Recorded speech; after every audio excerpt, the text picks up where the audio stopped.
Hello, welcome back. This is Freehaven. My name is Jun and I am your host. Today I'm going to be talking about Shane's video, Why Doesn't Earth 2 Have 3D Gameplay?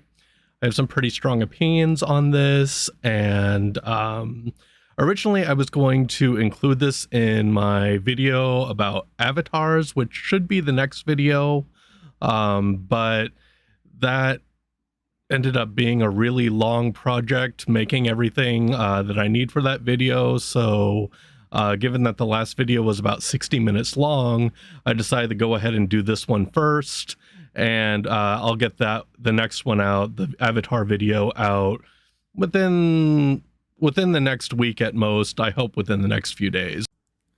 The focus of that video is going to be avatars and how they might function one day in Earth 2.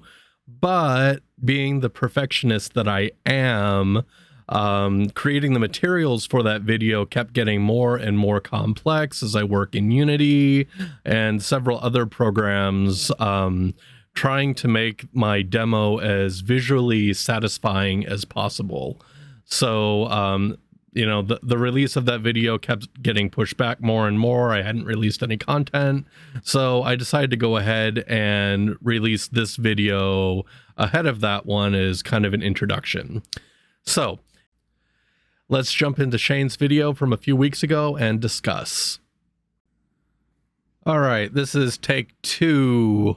I just recorded this entire response, and then I realized that I forgot to click start recording. All right, here we go. Shane's video. Hey guys. How Hi, you going? Shane. Hope you're all doing well.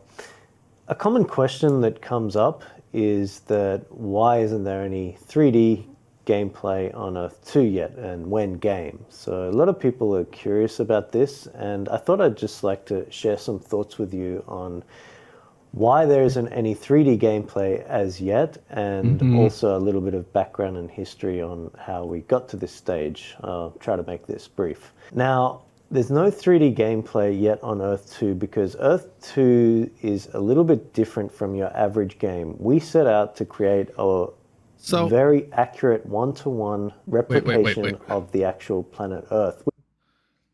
The average game, like, this isn't really the focus of the video, but is Earth 2 really a game, or is it a platform?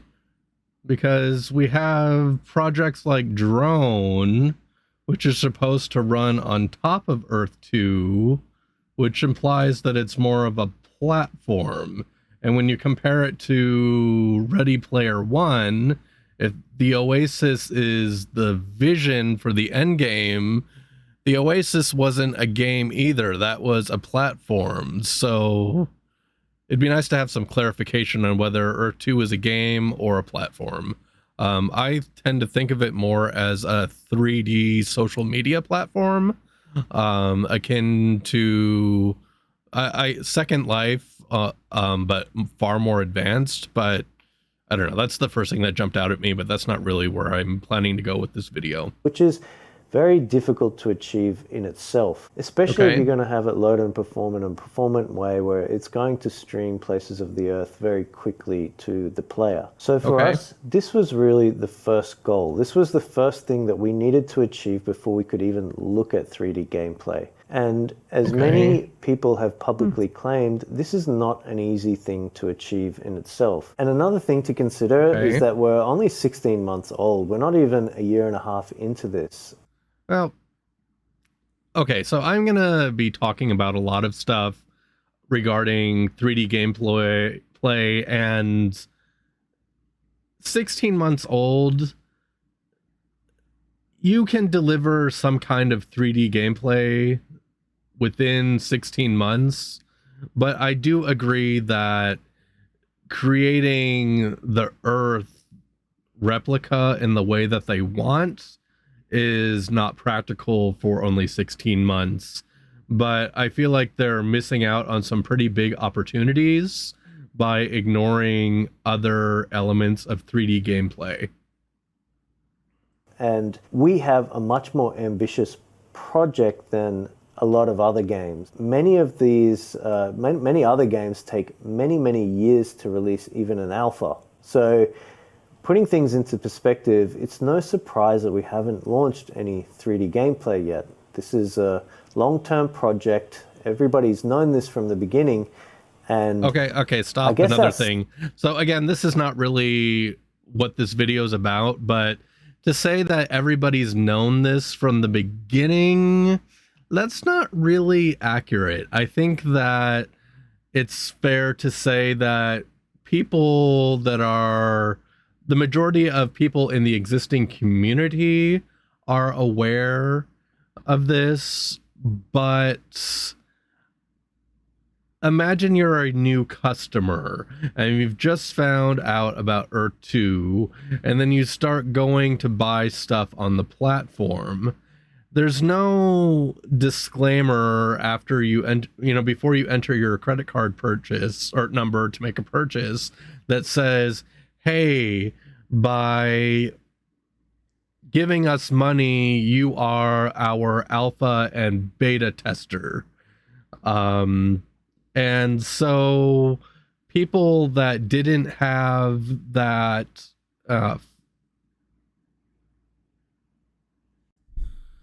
sorry about that.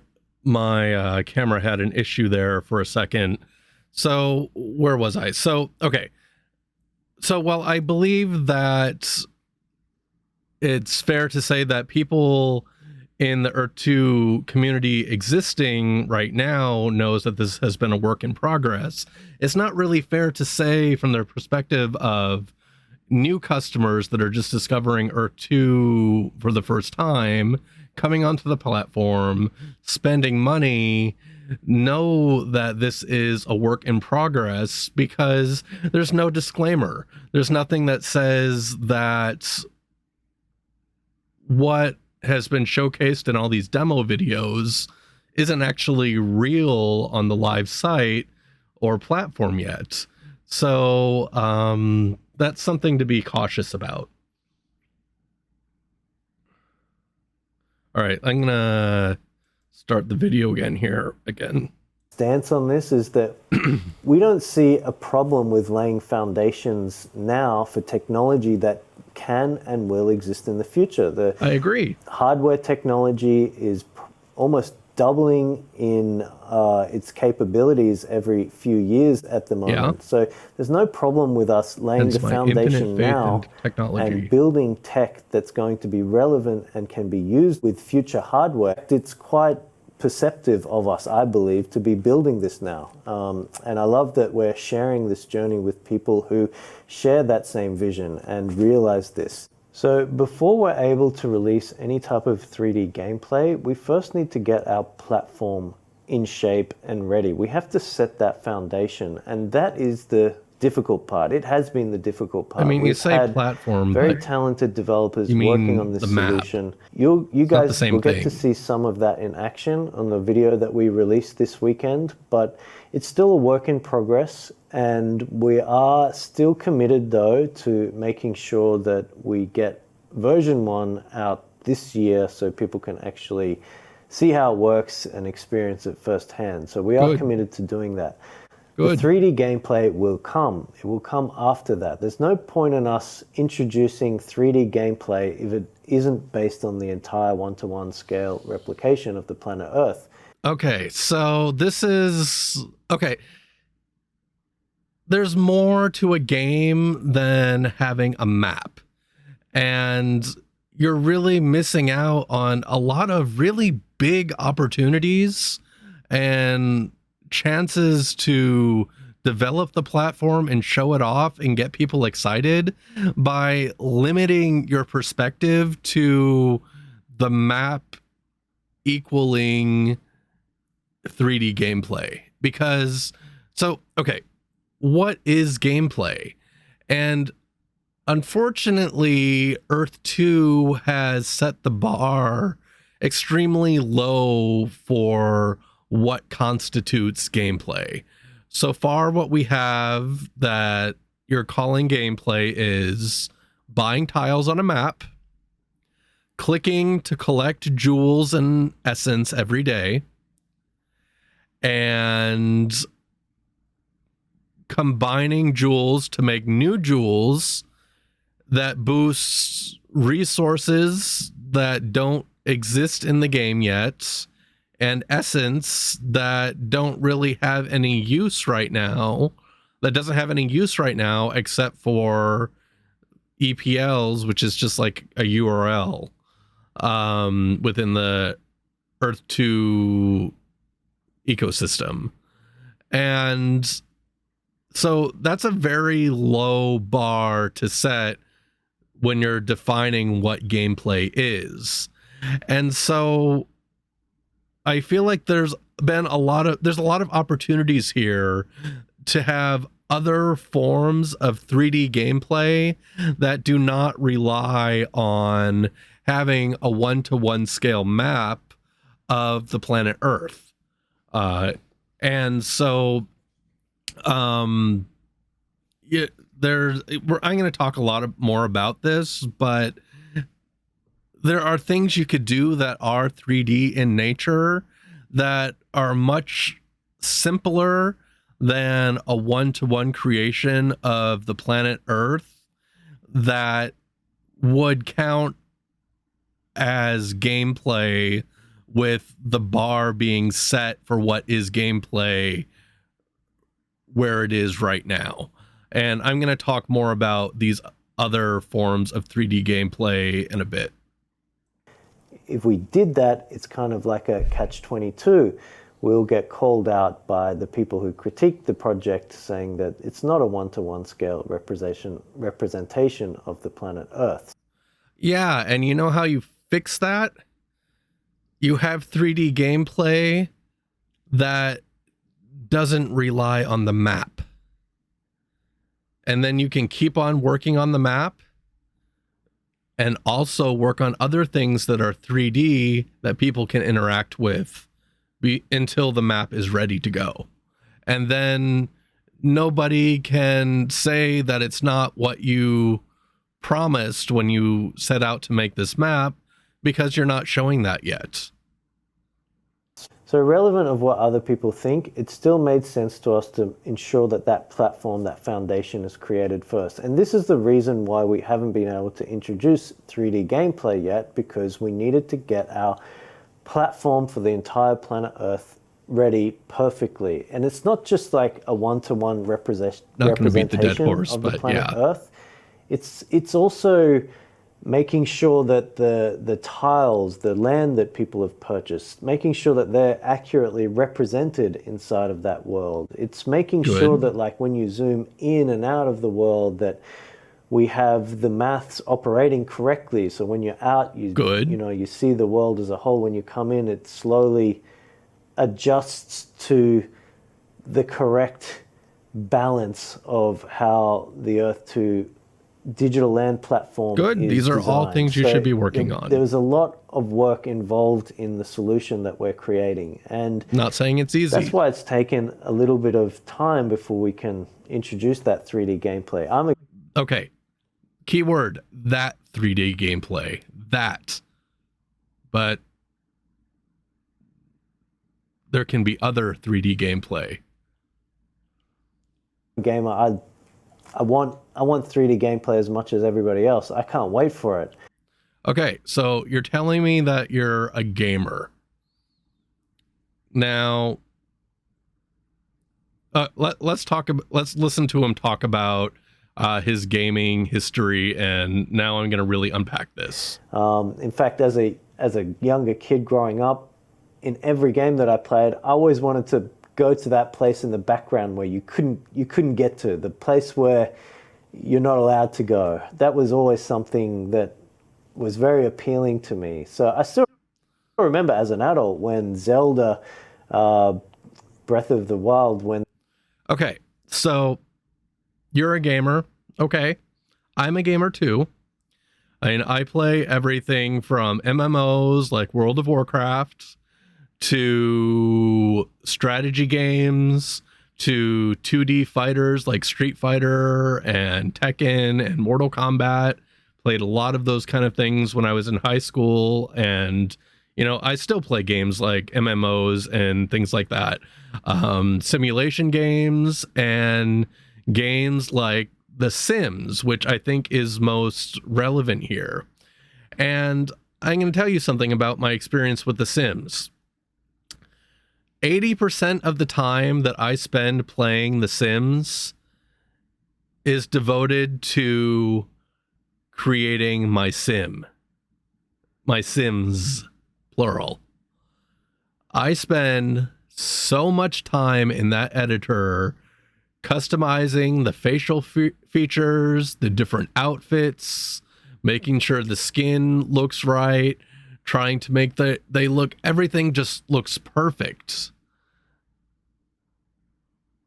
And then making the family and dropping them in a house, and then I'll play the game for a while and I'll get bored and I'll go and create a new family. And so you just mentioned Zelda. Do you know what Zelda has beyond a map? Characters. And for Earth 2, that means avatars. And you know what avatars are in a 3D game? 3D. So this is the opportunity that I feel that is being missed out here because you can, it doesn't, creating an avatar creator is a much less ambitious project than creating a scale model of the Earth that appears to be photorealistic. And so I feel like you're missing out on a chance to really help Earth 2 shine by giving customers the opportunity to start creating their avatars. Let us start, give us some sliders to change facial features and height and, all these small details, and give us content creators the opportunity to make clothing for them, and give them different outfits to wear, and make the Earth 2 experience a personalized one, something that extends beyond just spending money on jewels and tiles, because that gets people emotionally invested in Earth 2 beyond the scope of just their wallets and their bank accounts, because this gives them the chance to make something that's personalized and meaningful to them, so that it becomes an extension of who they are, their personality. And oh, sorry about that. That's my Bitcoin and Ethereum alert.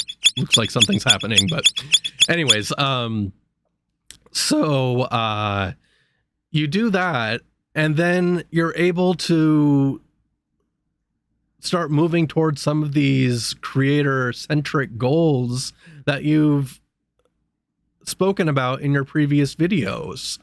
And so far, there's something that all of the demos that we've seen from Earth 2, except for the one with the buggy that was since taken offline for some reason, which is that all of the demos are from the perspective of a disembodied observer. And as impressive as Earth 2 as a map might be, that is something that will not hold people's interest very long, because it's just flying around a map without a body.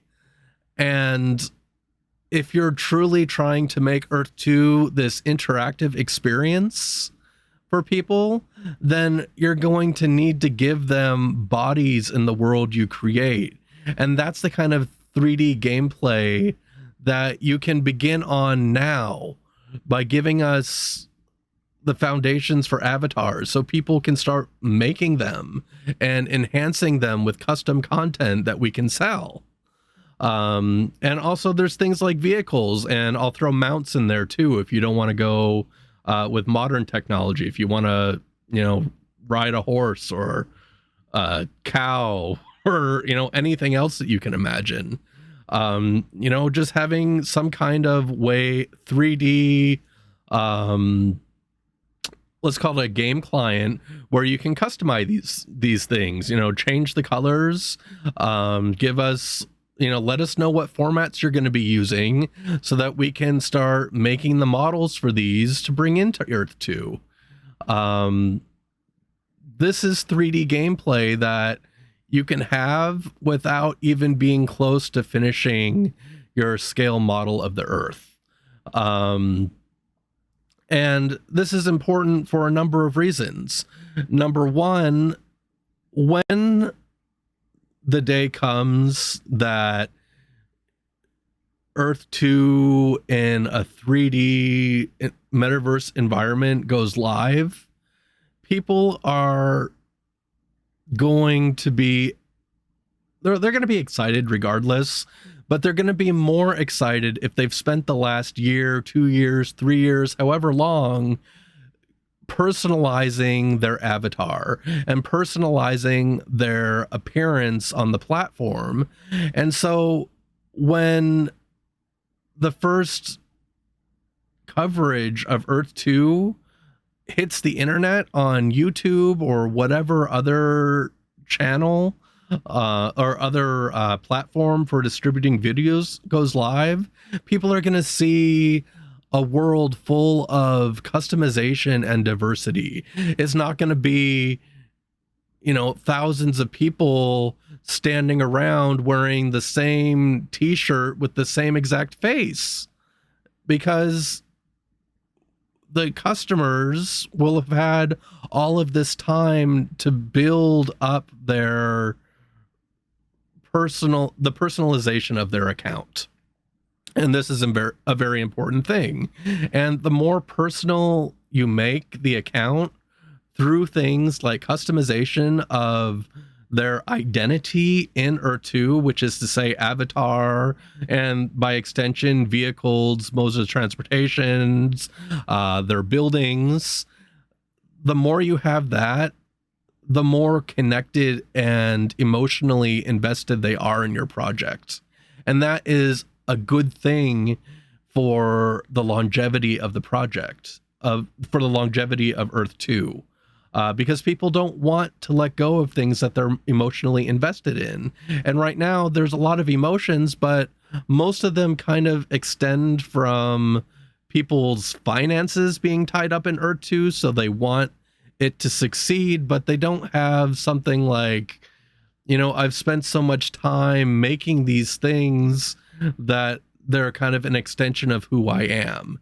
And that's the power of having 3D gameplay within the context of character customization and, I guess, asset customization, like property. I don't mean property like tiles, but like object and item customization that is connected to those characters. And by ignoring this entire element of 3D gameplay, it's kind of disappointing, because you're doing the platform it's disappointing because there's a lot of potential there, and it's a missed opportunity, and I really want to see it take advantage of meaning Earth 2, take advantage of every opportunity that it has. So yeah, and I'm going to talk a little bit more about other customizations in a few minutes. Like I said, I already recorded this whole thing, and I'm going to let you talk about some other things first, and then I'll go into it. That demo was shown by Nintendo of this open world feel coming to Zelda. That just excited me beyond anything else. I was so excited. Worlds are cool, but they're not the only thing that makes a game. Or rather, the maps are cool. I guess for me, that was one of the big driving forces. This open world, same size as the planet Earth, where you can go, you can do things, you can just keep traveling and find. And that's perfectly okay, and that's good, and that's great, but should be more than that. And I don't know how your company is structured internally, but I would imagine that there's a department that's devoted to developing this one-to-one scale 3D map of the planet Earth. And there should be. And I imagine that there's another department that's devoted to working on Essence and the crypto side of things and the ecosim and resources. I imagine there's people working on that, and it's not the same people that are actually building the world. And I would hope that there are people at the company working on the 3D elements that are necessary to make an expansive 3D world fun and meaningful to the consumers. And that is something that we haven't seen a lot yet, but I can't stress enough how important that is within the context of a metaverse project. I mean, just imagine, again, think of new people coming to Earth 2 for the first time, and they are thinking, okay, what metaverse project am I going to jump into with both feet? And if you get started on avatar customization, building customization, and vehicle customization, and everything, wardrobe customization early on, and I'm not even saying that you have to do all of that yourself, but give the user community the tools and the way to start making the custom content for themselves to sell. This is going to be huge because they'll compare to some place like Sandbox or Decentraland, where it just it doesn't look that good. The graphics stink. They look like 1980s MTV music videos. And they see something that looks really polished and, if not photorealistic, very close to it. People are going to get excited and say, Earth 2 is the place to be. But by waiting until the map of the Earth is done to even make any of this available to the customers, a lot of the cool stuff is going to be user generated, and by not letting us get started on it early, you're holding, I feel like, the progress toward making a wow statement and making us competitive compared to the other metaverse platforms is being held back. New areas, if you play Terraria, you can load different size worlds, you can mine and you can build and you can find things, you can find loot, but you always want to create that next world and see what's there, and create that next world and see what's in that one. With Earth 2, it's just going to be this massive open world, and people will really start to understand how big that world is, I think, once they are able to dive in and just experience it firsthand. So this I 100% totally agree with. I think that people kind of lose track of how big Earth 2 is and how big the land represented by their tiles is, because from the beginning of the project until now, it's really easy to buy tiles on the map. And I don't think that people quite understand contrary to what the website says, I know that not every tile is 10 meters square, but that's the measurement that I'll use for that. So let's say you have a 750 tile plot. That's 7.5 square kilometers. And that's a lot of land. And I did kind of a thought exercise a while ago when I took a Grab, that's like Uber for people in Asia, that's where I live, from my condo to a shopping mall that was 5.2 kilometers away. And I was staring out the window, watching every building and taking note of every building that we passed, and noting all of the parks and the public sculptures. And I was just thinking, how much time would it take me to recreate all of these buildings, not just the exterior, but the interiors as well, in an exact 1-to-1 scale replica of Earth? And like, the amount of time is just mind-boggling. And so it's going to take people a long time to populate the lands that they have. I mean, I have a lot of 750 tile plots. I also have a lot of smaller ones. I mean, maybe I'll show, give you an idea of how many tiles I have. I don't remember off the top of my head, but maybe when I go back and edit this, I'll put a, image up there or something like that. But really, I mean, it's going to take a lot of time to be able to build up all of the land that people have bought. And so another example of 3D gameplay that's not map dependent would be to give us a way to start creating buildings that we can sell and place on our land now. And we don't need the 1-to-1 scale model of Earth to do that. It's just one office building or house or whatever that we create, and then we can go through it the same as you would be touring a property with a real estate agent in real life. And give us the tools to import what we have and need from Blender or whatever other 3D software program that you're using. And that when the map goes live, people are going to need this stuff, and it doesn't need to be on Earth 2 alone to provide it.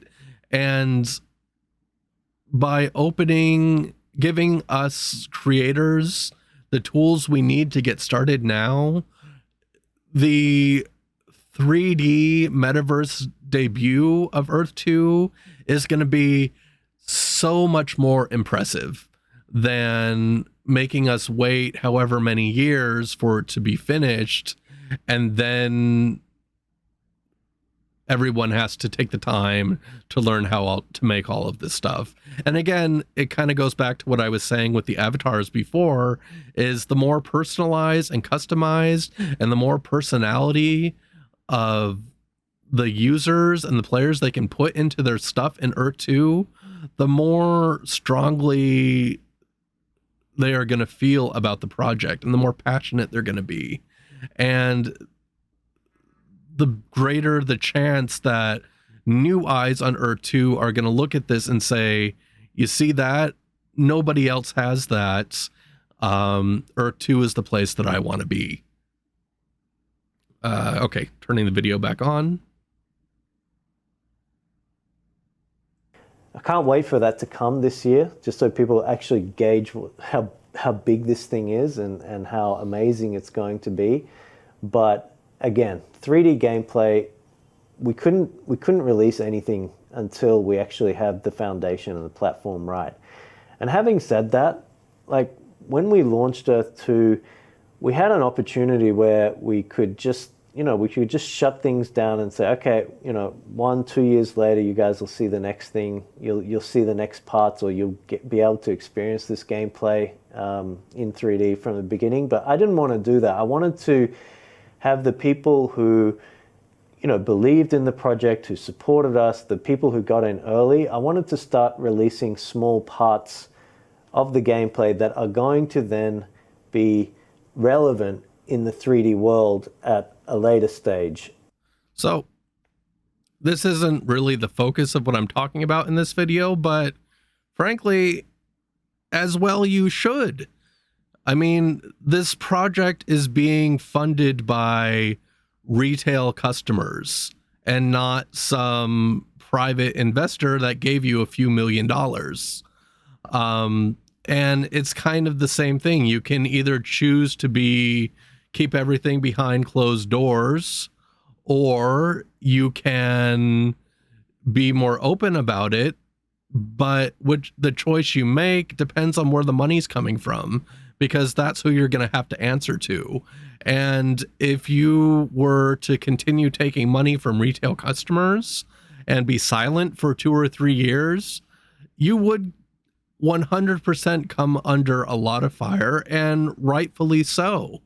So it's not really, I mean, the people who give you money are going to want to see progress, whether the money is coming from retail investors or, a single rich benefactor that wants to control the project. So, absolutely. If you want to, as well, you should be doing this and showing us what you have as you go. So the people who are involved early, they do get these benefits for playing. And yes, it's web. Yes, it's 2D. But, Joules, Essence, all of these things, the resources that are coming soon, all of these things are going to be very relevant in the 3D world when it comes. And the players who are logging in and capturing these things and playing the game in 2D as it stands, you guys are heroes. This is leading up to something big in the 3D world. So I wanted to provide that to the players. I wanted to provide that instead of providing nothing. I wanted to provide something that's leading up to this 3D world. Again, and that's what you should do. I just thought I'd share some of my thoughts here. I thought my screen went I thought I'd just share some of my thoughts here for those who would like to listen and just understand why we haven't launched any 3D gameplay, because essentially the gameplay that we have coming in 3D, it needs the whole one-to-one replication of the planet Earth to be able to work. And if we didn't do that, of course, we'd get picked on for not doing that as well. So anyway, hope that makes sense. Take care, keep safe, and I'll talk to you next time.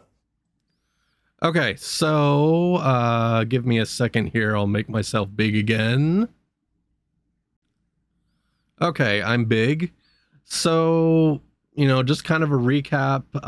It seems pretty clear that Shane is equating the development of the one-to-one scale model of Earth with all 3D gameplay. And it's a little unfortunate because I feel like, he's missing out on a lot of opportunities for Earth 2 and its customers.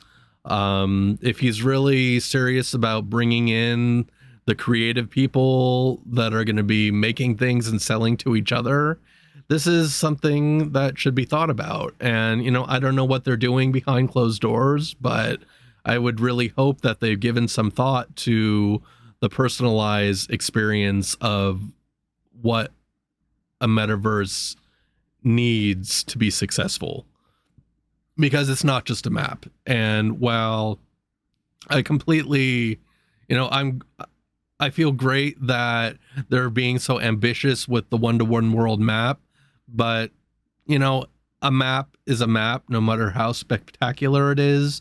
You need to have people to put in it and to run around. And, this is right now, Earth 2 has the opportunity to get moving on this today, so that when true 3D goes live, Earth 2 shows the world that it can be better than everyone else. And I think that's about it. I'm going to wrap this up now. Hopefully I'll have my avatar video where I've made some sample avatars ready to go within the next few days. We'll see how that goes. So if you like this content, if you like hearing me talk about elements of Earth 2 that I don't see too many other channels covering, be sure to hit that like, smash up the subscribe, and leave a comment and let me know if there's anything that you'd like me to talk about.